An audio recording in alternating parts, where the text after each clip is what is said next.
নমস্কার, CTV negative প্লাসের অনুষ্ঠান হেলথলাইনে আপনাদের সকলকে স্বাগত। আপনাদের সঙ্গে রয়েছি আমি বৃষ্টি। হেলথলাইন অনুষ্ঠান মানে আমরা প্রত্যেকদিন স্বাস্থ্য সম্পর্কিত বেশ কিছু বিষয় নিয়ে আলোচনা করি। আজকেও তার অন্যথা হবে না। আজকে আমরা অ্যানিমিয়া নিয়ে আলোচনা করব।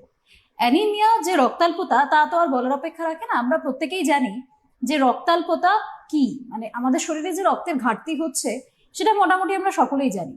কিন্তু সেই ঘাটতিটা ইন্টারনালি কি করছে এবং এক্সটার্নালি তার কি কি এফেক্ট আমরা দেখতে পাই, কি ট্রিটমেন্ট রয়েছে, এছাড়াও এই অ্যানিমিয়া রিলেটেড আরো কি কি ইনফরমেশন রয়েছে সেটা সম্পর্কে আমরা বিস্তারিত এই অনুষ্ঠানে আলোচনা করব। তবে তার আগে যেটা আমার অ্যানাউন্সমেন্ট রয়েছে সেটা হচ্ছে, আমাদের এই অনুষ্ঠান হেল্পলাইনে যদি আপনাদের ভালো লেগে থাকে তাহলে অবশ্যই টিভির পর্দার ওপর থেকে প্রত্যেকদিন তো এই অনুষ্ঠান দেখবেনই, তার পাশাপাশি আপনার ফোনে, হাতের যে মুঠোফোনটা রয়েছে সেখানে ইউটিউব বলে একটি অ্যাপ রয়েছে, সেই অ্যাপে গিয়েও আপনারা হেলথলাইন অনুষ্ঠান দেখতে পারেন। সেটা কিভাবে দেখবেন? ইউটিউব অ্যাপে গিয়ে ডান দিকে যে সার্চ বাটন রয়েছে সেখান থেকে সিটিভিএন একেডি প্লাস সার্চ করবেন, আর সেই চ্যানেলটিকে সার্চ করলে যে সার্ফেসটি আপনার সামনে খুলবে সেখানে সিটিভিএন একেডি প্লাসের প্রত্যেকটি অনুষ্ঠান সম্প্রচার দেখতে পাবেন। আপনারা লাইভ যখন চলবে সে সময় লাইভ দেখতে পারবেন, তার পাশাপাশি ভিডিওতে গেলে সেখানে আলাদা করে প্রত্যেকটি অনুষ্ঠান দেওয়া হয়, যেই ভিডিওর নোটিফিকেশন আপনার কাছে যাবে যদি আপনি সিটিভিএন একেডি প্লাসকে সাবস্ক্রাইব করেন। আপনার যদি ভালো লাগে আমাদের অনুষ্ঠান, অবশ্যই সাবস্ক্রাইব করুন যাতে ফার্স্ট নোটিফিকেশন আপনি পেয়ে যান, এবং সেখান থেকে হেল্পলাইন এছাড়াও সিটিভিএন এর আরো যা যা অনুষ্ঠান রয়েছে সেগুলো যেন আপনারা দেখতে পান। তাহলে এবার একটু আলোচনায় ফিরি। আলোচনাটা হচ্ছে রক্তাল্পতা নিয়ে। সেই রক্তাল্পতাটা কি কি কি তার ইন্টারনাল এক্সটার্নাল বিষয় রয়েছে সে সবটা নিয়ে বিস্তারিত আলোচনা করবো। আমার সঙ্গে রয়েছেন ডক্টর অর্পণ রায়, প্যাথোলজিস্ট, মানিকতলা ইএসআই হসপিটালের, এছাড়াও উনি জেনারেল ফিজিশিয়ানও বটে। নমস্কার স্যার। নমস্কার স্যার, শুরুতেই জিজ্ঞাসা করবো যে এই যে রক্তাল্পতা, এই শব্দটা আমরা শুনেছি, অ্যানিমিয়া শুনেছি, রক্তাল্পতা শুনেছি, কিন্তু ঘাটতি হচ্ছে সেটাও শব্দটার মধ্যে থেকেই বোঝা যায় যে শরীরে রক্তের ঘাটতি হচ্ছে। ইন্টারনালি বিষয়টা কিভাবে কাজ করে? হ্যাঁ, খুব ভালো প্রশ্ন। সব থেকে বড় কথা যে রক্তাল্পতা বা অ্যানিমিয়া এর বেসিক ডিফিনিশন বা বেসিক সংজ্ঞা থেকে বুঝতে পারা যায় যে অ্যানিমিয়া বা রক্তাল্পতার প্রধান কারণ হলো শরীরে রক্তের ঘাটতি। এবার রক্তের ঘাটতি বা রক্ত শরীরে কম আছে বিভিন্ন কারণে কম হতে পারে আমার শরীরে হঠাৎ করে রক্তক্ষরণ হয়েছে, রক্ত বেরিয়ে গেছে, অ্যাক্সিডেন্ট হয়েছে, প্রায় অনেকটা ml বা লিটার রক্ত বেরিয়েছে, যেটাকে আমরা অ্যাকিউট লস বলে থাকি। অথবা মাঝে মাঝে অল্প অল্প করে রক্ত বেরোয়, সেক্ষেত্রেও আমাদের ক্ষেত্রে রক্তটা শরীরে ঘাটতি হয়ে থাকতে পারে। যেমন মহিলাদের ক্ষেত্রে মেনস্ট্রুয়েশন হয়, কখনো কখনো আমাদের কনস্টিপেশন হতে হতে কোলন বা ইন্টেস্টিনের কারণে আমাদের স্টুলের সাথে রক্ত পড়ে, ইউরিনের সাথে রক্ত পড়তে পারে, কখনো কখনো ক্রনিক, এগুলো সব ক্রনিক কেস, এগুলো ক্ষেত্রেও ব্লাড লস হয়। এবার রক্ত শরীর থেকে চলে গেলে বা কমে গেলে আরবিসি বা রোহিত রক্তকণিকা আরবিসি সেল যেটা বলি সেটা কম হবে। সেল যদি কম হয়, আরবিসি সেল যদি কম হয়, তাহলে সেক্ষেত্রে রক্তের পরিমাণ কম হবে, রক্তাল্পতা হবে। এবং রক্ত বেরিয়ে গেলে সঙ্গে সঙ্গে যদি বেরিয়ে যায়, প্রথমে হয়তো সেই সময় হিমোগ্লোবিনের কিছু বিশাল কোনো আধ ঘন্টা 15-20 মিনিট বা আধ ঘন্টার মধ্যে পরিবর্তন হবে না, কিন্তু তারপর আধ ঘন্টার পর থেকে হিমোগ্লোবিনও ফল করবে। তার মানে কি বলতে চাইলাম, আরবিসি যদি শরীরে কমে যায় বা লোহিত কণিকা যদি শরীরে কমে যায়, বেরিয়ে যাচ্ছে, বা হিমোগ্লোবিন যদি কমে যায়, হিমোগ্লোবিন বেরিয়ে যাচ্ছে, আরবিসি সাথে সাথে হিমোগ্লোবিন বেরিয়ে যাচ্ছে, আরবিসির মধ্যে হিমোগ্লোবিন থাকে, এইগুলোর ক্ষেত্রে আমরা বলি ব্লাড লস হয়ে গেছে। তাহলে লস, শরীর থেকে রক্ত বেরিয়ে গেল, অ্যাকিউট লস বা ক্রনিক লস, এটা হচ্ছে রক্তাল্পতা। অর্থাৎ শরীরে রক্ত থাকলেও রক্ত বেরিয়ে গেছে বলে রক্তাল্পতা। এটা কমন হয়, অ্যাক্সিডেন্টে হতে পারে, অপারেশনে হতে পারে, সার্জারি আগে, সার্জারির পরে হতেই পারে। এছাড়াও যেটা আমরা সব থেকে এখন ভাবি, এগুলো তো নর্মাল, এগুলোতে আমরা শরীরে রক্ত চালিয়ে দিই, পেশেন্ট সুস্থ হয়ে যায়, কিংবা আমরা সেই কতটা পরিমাণ হিমোগ্লোবিন কমেছে মেপে আমরা RBC packed volume, RBC blood আমরা দিই, ভেবে চিনতে যে ব্লাডটা দেওয়া দরকার দিই, তাতে ব্লাড বিভিন্ন উপায়ে ব্লাড দিই, সেক্ষেত্রে ব্লাড বেড়ে যায়। কিন্তু যেটা চিন্তার সেটা হচ্ছে যখন ব্লাড বেরোচ্ছে না, অর্থাৎ শরীরে আমি জানি ব্লাড আছে, আমার কোনো রোগ নেই, কিন্তু আমার মাথা ঝিমঝিম করছে, আমার চুল পড়ছে, আমার নখটা ভেঙে যাচ্ছে, আমার মুড ইরিটেশন, আমার ভালো লাগছে না, আমার দুর্বল লাগছে, আমার খুব বুক ধড়ফড় করছে, প্রচন্ড ঘাম হচ্ছে, হাত পা ঠান্ডা হয়ে গেছে, জিভটা কেমন যেন শুকনো লাগছে, শরীরটা ফ্যাকাশে লাগছে, হালকা হলুদ লাগছে, এই সমস্ত ক্ষেত্রে আমাদের মনে করতে হবে হয়তো আমাদের শরীরে হিমোগ্লোবিনের পরিমাণ কম, অর্থাৎ আচ্ছা। অ্যানিমিয়া, অর্থাৎ রক্তাল্পতা। সেক্ষেত্রে কিন্তু হয়তো আরবিসি ঠিক আছে, অনেকের ক্ষেত্রে আরবিসি ঠিক থাকে, যেমন থ্যালাসেমিয়া যে রুগীগুলি, হুম, থ্যালাসেমিয়া রুগীগুলির ক্ষেত্রে আরবিসির পরিমাণ নর্মাল, হুম, কিন্তু হিমোগ্লোবিনের পরিমাণ কম। তার মানে রক্তাল্পতা বা অ্যানিমিয়া ডেফিনেশনে আরবিসি সেল যে কম হবেই বা আরবিসির পরিমাণ বা লোহিত রক্তকণিকার যে কম হবেই তা নয়। হুম। তাহলে কি কম হবে? হিমোগ্লোবিন কম হবে। আচ্ছা। আর কি কম হবে?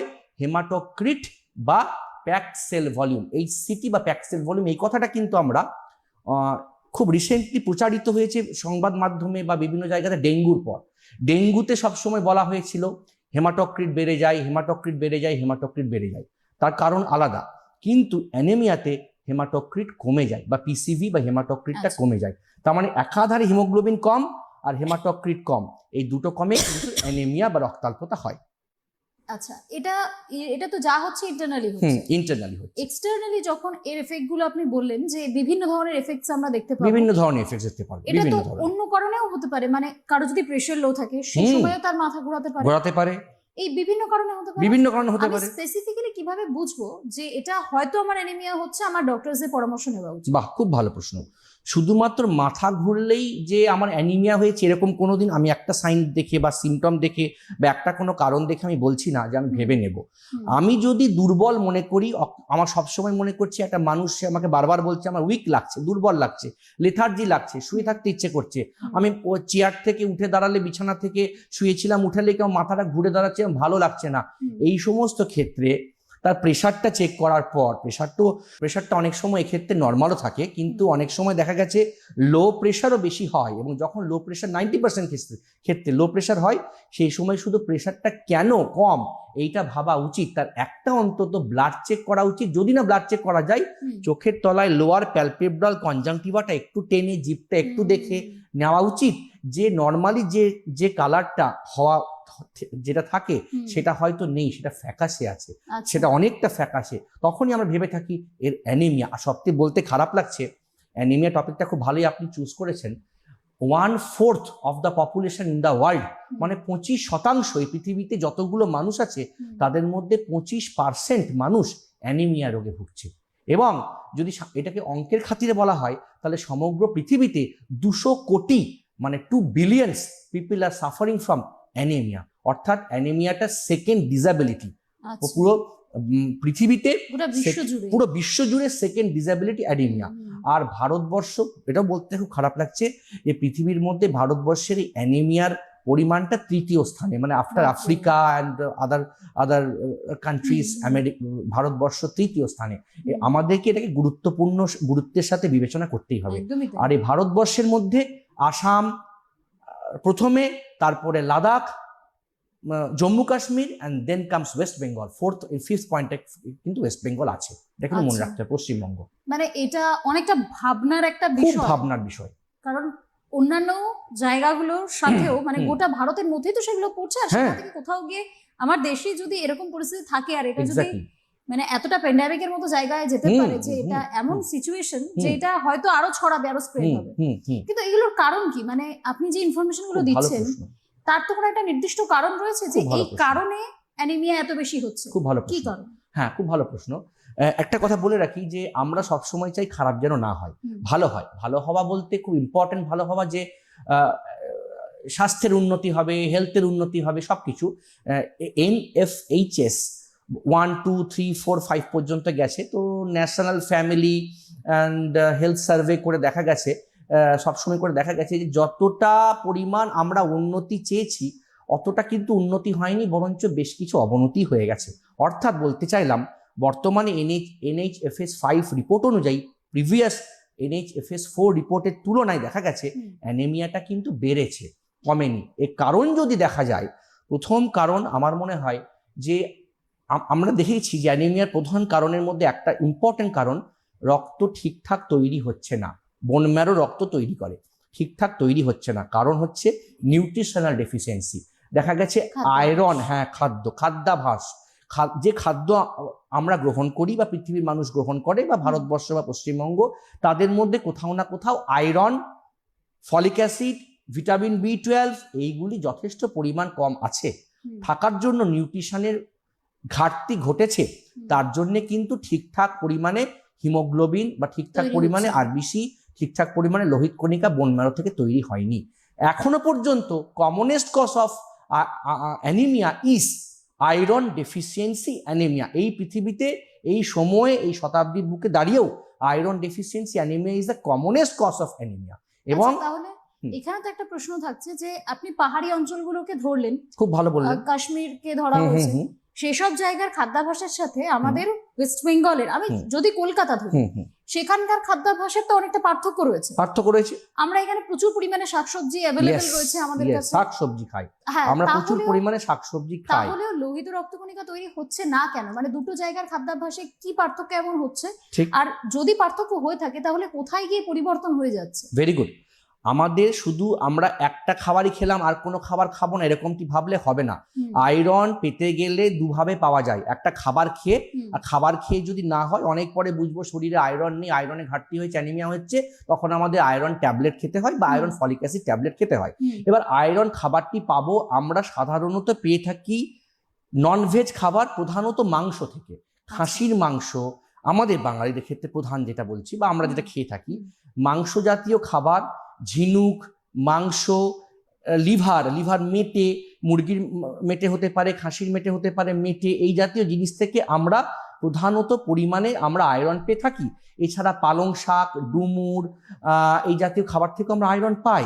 কিন্তু মনে রাখতে হবে শুধু ওগুলো খেলে চলবে না, ওইগুলোর সাথে পর্যাপ্ত পরিমাণে একটু লেবু, পাতি লেবু খাবারের মধ্যে যেন থাকে, কারণ লেবু বা সাইট্রাস অ্যাসিড ওই আয়রনগুলোকে মাংস থেকে বা পালং শাকের যে পরিমাণ আয়রন থাকুক না কেন, সে আয়রনটা আমাদের শরীরে অ্যাবজর্পশনে প্রচুর পরিমাণে সাহায্য করে।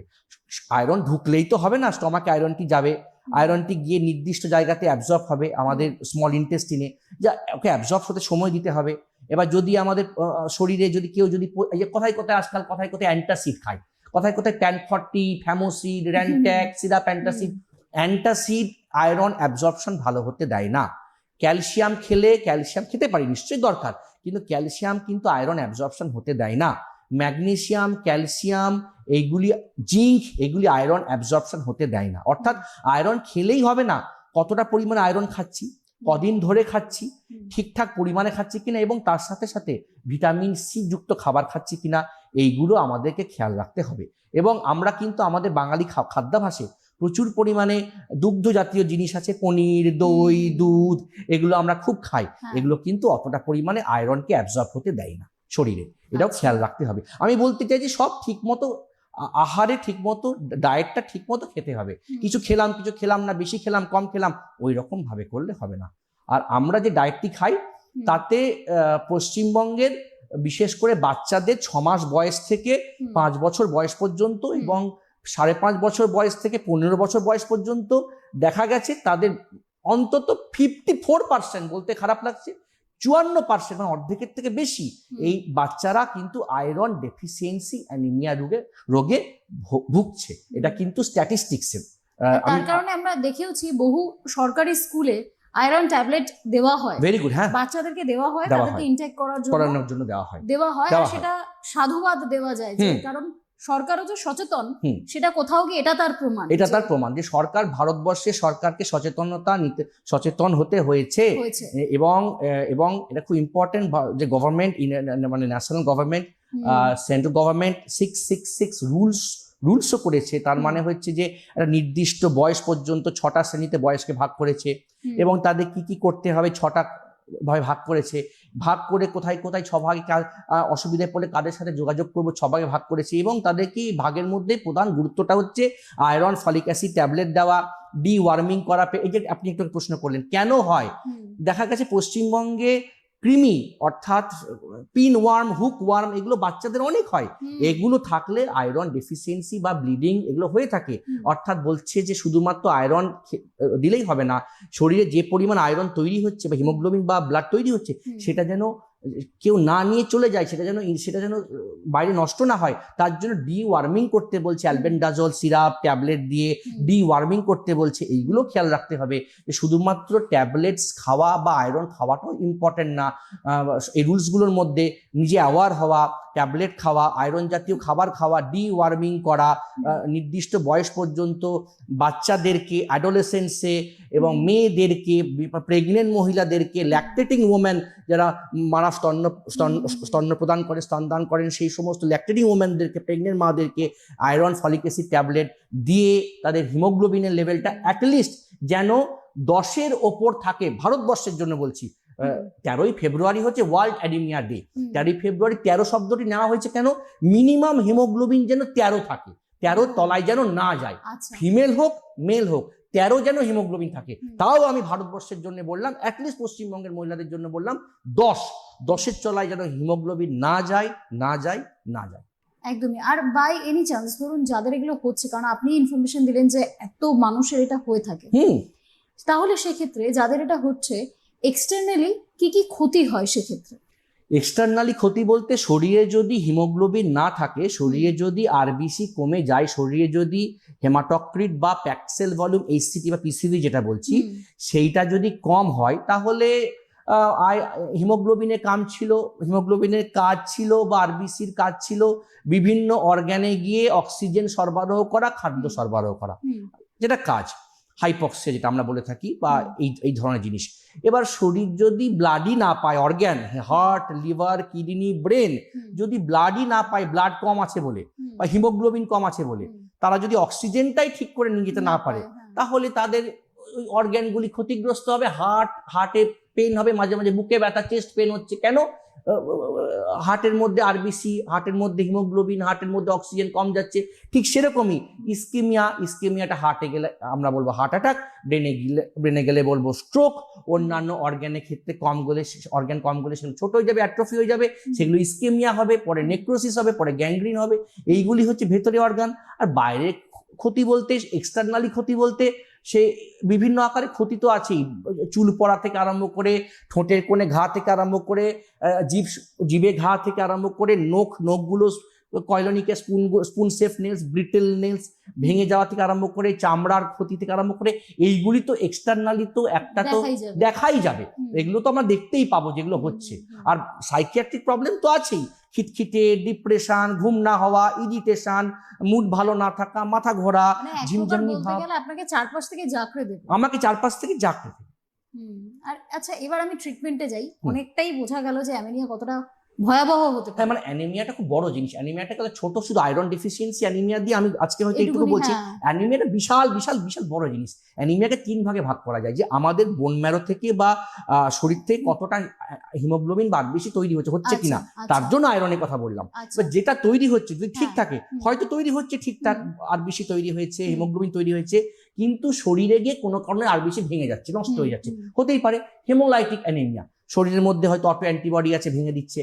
কিংবা সব থেকে বড় কথা, আমাদের শরীরের মধ্যে যেটুকু আরবিসি আছে, যেগুলি যাচ্ছে কোনো কারণে, সেগুলি থ্যালাসেমিয়ার কারণে হোক, সিকেল সেল অ্যানিমিয়ার ক্ষেত্রে হোক, বা আরবিসি ঠিকঠাক, আরবিসির মধ্যে হিমোগ্লোবিন ঠিকঠাক তৈরি হতে পারেনি, আলফা চেনের প্রবলেম, বিটা চেনের প্রবলেম, মানে আরবিসির ভেতরে গ্লোবিন প্রোটিন এবং হিম এবং গ্লোবিন প্রোটিনের মধ্যে চেনের বিভিন্ন প্রোটিনের প্রবলেমের মধ্যে ভেঙে যাচ্ছে, বা আরবিসির বাইরে যে ছোট্ট যে আবরণটি আছে, যে মেমব্রেনটি আছে, সেই মেমব্রেনের মধ্যে বিভিন্ন প্রোটিনের প্রবলেমে আজকে হেরিডিটারি স্পিরোসাইটোসিস, এলিপ্টোসাইটোসিস, বিভিন্ন প্রবলেম হচ্ছে, অর্থাৎ আরবিসি ভেঙে যাচ্ছে। সেটা সিকেল সেল অ্যানিমিয়া নামে হতে পারে, থ্যালাসেমিয়া আকারে আসতে পারে, হেরিডিটারি স্পিরোসাইটিস আকারে আসতে পারে, অর্থাৎ ভেঙে যাওয়া। এটা কোনো ভেঙে যাওয়া, তাটা তৈরি হলো না, একটা ভেঙে গেল।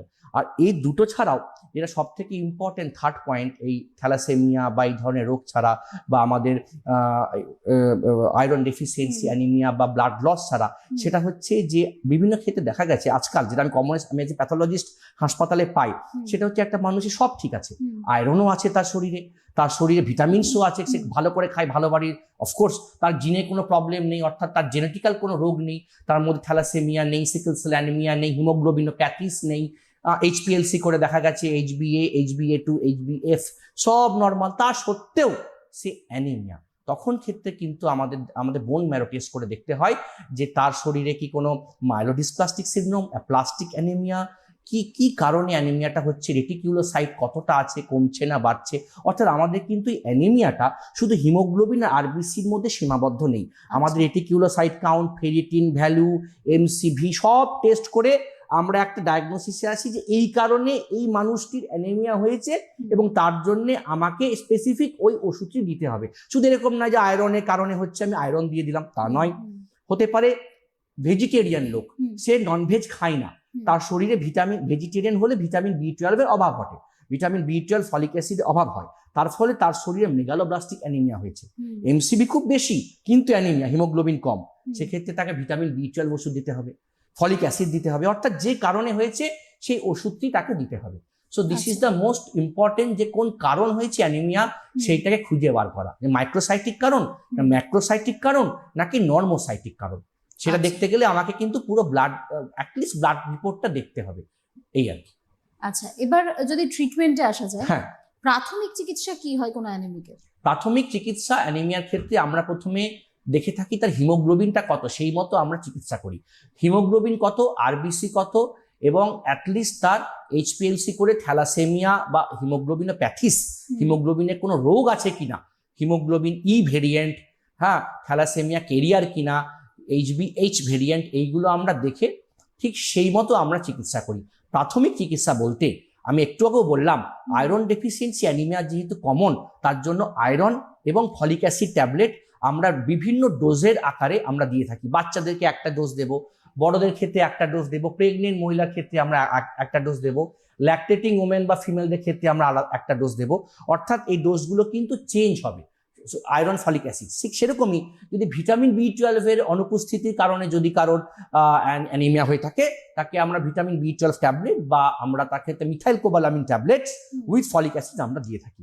এগুলো হলো নর্মাল চিকিৎসা, এবং কারণটা খুঁজে বার করি যে তার শরীরে কোন কারণে অ্যানিমিয়া হয়েছে, রক্ত বেরিয়ে গেছে বলে যে ব্লাড দিতে হবে কিনা, নাকি রক্ত ধ্বংস হচ্ছে, কুমস টেস্ট করে দেখি অ্যান্টিবডি আছে কিনা, তাহলে তাকে আমরা অ্যান্টিবডি অর্থাৎ তার সেক্ষেত্রে আমরা স্টেরয়েডস বা আলাদা আমরা অটো ইমিউন ওষুধ দেবো কিনা, অটো ইমিউনিটি প্রতিরোধ করার জন্য ওষুধ দেবো কিনা, এইগুলো আমরা কিন্তু ভেবে চিন্তে আমরা চিকিৎসা করি। এমনটি নয় যে আমরা সমস্ত পেশেন্টকে আয়রন ফলিক অ্যাসিড দিয়ে দিলাম, না, অ্যানিমিয়া হয়েছে কিনা আমরা আগে ব্লাড টেস্ট করবো, আগে প্রথমে পরীক্ষা করবো, ক্লিনিক্যাল এক্সামিনেশন করবো, সন্দেহ হলে ব্লাড টেস্ট করবো, ব্লাড টেস্টে ধরা পড়লে হিমোগ্লোবিন দেখবো, তার সাথে সাথে আমরা ফেরিটিন, রক্তটা দেখবো, ফেরিটিন কতটা আছে, রেটিকুলোসাইট কেমন আছে, এমসিভি কত আছে, হেমাটোক্রিট কত আছে, ভেবে একটা ডায়াগনোসিস করবো যে নর্মোসাইটিক না মাইক্রোসাইটিক না ম্যাক্রোসাইটিক, তারপরে আমরা সেই চিকিৎসাটা করবো। আচ্ছা, সেই চিকিৎসার ক্ষেত্রে কি হয়, পুরোটাই মেডিকেশনের উপর হয় নাকি অন্য কোনো চিকিৎসা পদ্ধতিও রয়েছে? হ্যাঁ, খুব ভালো প্রশ্ন। অন্য চিকিৎসা পদ্ধতি বলতে স্টেম সেল থেরাপি বা স্টেম সেল প্রতিস্থাপন, এই চিকিৎসাটা রয়েছে শুধুমাত্র স্পেসিফিক যেগুলো হিমোগ্লোবিনোপ্যাথিস বা বোন ম্যারো প্রবলেমের জন্য। সেটা হতে পারে থ্যালাসেমিয়া, হতে পারে সেটা অন্যান্য হিমোগ্লোবিনোপ্যাথিস, কিন্তু ইন জেনারেল আমরা tablets, injections for iron, tablets for vitamin B12, hookworm বা অন্য কোনো ইনফেকশন হলে সেগুলোকে প্রতিরোধ করা, এবং এছাড়াও আমরা স্পেসিফিক কোনো এর মধ্যে আমরা স্পেসিফিক কারণটাকে দেখে সেই কারণটাকে চিকিৎসা করাটাই একমাত্র ঠিক বলে অ্যানিমিয়ার ক্ষেত্রে মনে করে থাকি। বাট পশ্চিমবঙ্গের ক্ষেত্রে দেখা গেছে পুরুলিয়া, দক্ষিণ দিনাজপুর, মুর্শিদাবাদ এবং সব থেকে বড় কথা হচ্ছে কুচবিহার, এই জায়গাগুলোতে মানুষদের অ্যানিমিয়া মানেই আমাদের ভেবে নিতে হবে অ্যাটলিস্ট আয়রন ডেফিসিয়েন্সি অ্যানিমিয়া। কিন্তু একবার ব্লাডটা করে দেখে নিতে হবে ম্যালেরিয়া আছে কিনা, ম্যালেরিয়াতে কিন্তু আরবিসি ধ্বংসপ্রাপ্ত হয়, হিমোগ্লোবিন কমে, এবং অন্যান্য কোনো ইনফেকশন আছে কিনা, সেগুলো ক্ষেত্রে আমরা বুঝে সুঝে কিন্তু আমরা চিকিৎসা করি। অর্থাৎ ব্লাড টেস্ট করে যদি ম্যালেরিয়া থাকে তখন G6PD বা অন্যান্য এনজাইমসগুলো আরবিসিকে বাঁচিয়ে রাখার জন্য যে এনার্জিগুলো দরকার সেগুলো আমরা টেস্ট করে সেই মতো আমরা চিকিৎসা করি। আচ্ছা, আরো একটা যেটা প্রশ্ন, যে এই অ্যানিমিয়া থেকে পুরোপুরি কি সুস্থতা সম্ভব? হ্যাঁ, সুস্থতা আমি সম্ভব। জানি সাধারণ মানুষের মনে এই প্রশ্নটা থাকে, যেহেতু বলছেন বহু মানুষ, আমার এটাও মনে হচ্ছে হয়তো আমার যারা দর্শকরা রয়েছেন এই অনুষ্ঠানের বর্তমানে, তাদেরও কেউ না কেউ রয়েছেন অ্যানিমিক, আর তার মনে এই প্রশ্নটা রয়েছে যে আমি কি পুরোপুরি সুস্থ হতে পারি? খুব ভালো প্রশ্ন। পুরোপুরি সুস্থ একদম হওয়া যায়, তার কারণ আমি একটু আগে বললাম অ্যানিমিয়াকে 3 ভাগে ভাগ করা যায়। প্রথম ভাগটা হচ্ছে আমার শরীর থেকে রক্ত বেরিয়ে গেছে বা ব্লাড লস হয়েছে, অর্থাৎ রক্ত আমার শরীর থেকে নষ্ট হয়েছে, সেক্ষেত্রে রক্ত আবার তৈরি হবে, রক্ত আমরা বাইরে থেকে নিতে পারি, তাহলে এই একটা চিকিৎসা হয়ে গেল, সুস্থতা হয়ে গেল। সেকেন্ড, আমার nutritional deficiency commonest cause of anaemia বর্তমানে ওয়ার্ল্ডে হোক, ইন্ডিয়াতে হোক, পশ্চিমবঙ্গে হোক, তাহলে আয়রন ফলিক অ্যাসিড খেলে সেটা ঠিক হবে, এবং ভিটামিন B12 দরকার পড়লে vitamin B12 methyl cobalamin tablet খেলে ঠিক হবে। সঠিক ডোজে, অফকোর্স সেই ডোজটা আমরা ডাক্তাররা বলে দেবো কাকে কতটা দরকার। বাচ্চার ক্ষেত্রে যেটা, চিলড্রেন্সের ক্ষেত্রে বা neonates, infant children, lactating woman, pregnant woman, adolescent, নিশ্চয়ই সে ডোজ নয়, ডোজ আলাদা হবে। তাহলে ডোজ সেই মতো। থার্ড হচ্ছে নিউট্রিশনাল ডেফিসিয়েন্সিগুলো ছাড়াও ইম্পর্টেন্ট হচ্ছে যদি কারো থ্যালাসেমিয়া হয়ে থাকে, থ্যালাসেমিয়া ট্রেটস যারা বাহক তাদের ক্ষেত্রে আমরা কিন্তু আয়রন দেবো না, কারণ তাদের ক্ষেত্রে ফেরিটিন ঠিক আছে।